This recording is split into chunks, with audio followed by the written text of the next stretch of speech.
وہ کلمات جو دعا میں لگانے سے دعا رد نہیں ہوتی ہے۔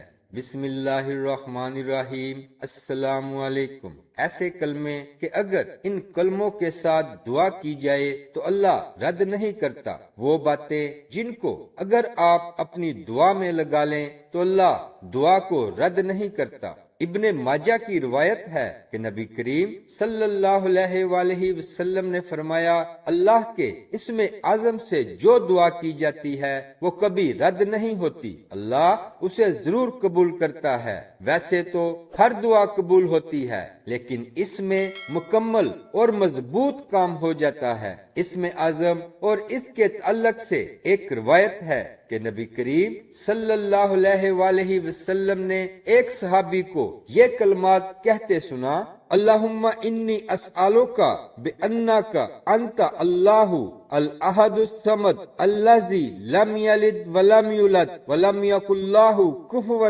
احد۔ یہ سن کر آپ صلی اللہ علیہ وآلہ وسلم نے فرمایا، اس نے اللہ سے اس کا وہ نام لے کر مانگا ہے کہ جب اس سے کوئی یہ نام لے کر مانگتا ہے تو وہ عطا کرتا ہے، اور جب کوئی دعا کرتا ہے تو قبول فرماتا ہے۔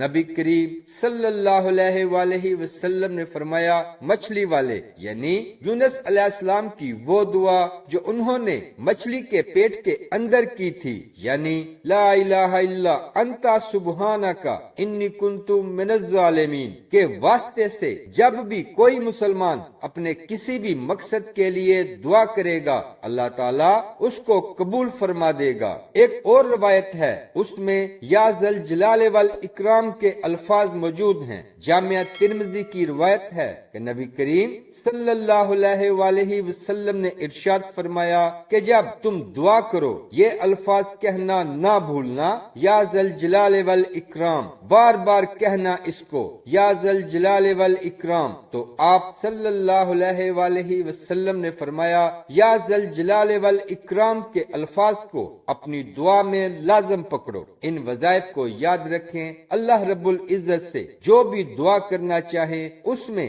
ان الفاظ کو شامل کریں، انشاءاللہ اللہ تعالیٰ ضرور قبول فرمائے گا۔ ویڈیو اچھی لگے تو لائک کر دیں اور ثواب کی نیت سے شیئر ضرور کریں۔ اسلامک ویڈیوز کے لیے سبسکرائب کریں اور ساتھ بیل کے بٹن کو بھی پریس کر دیں۔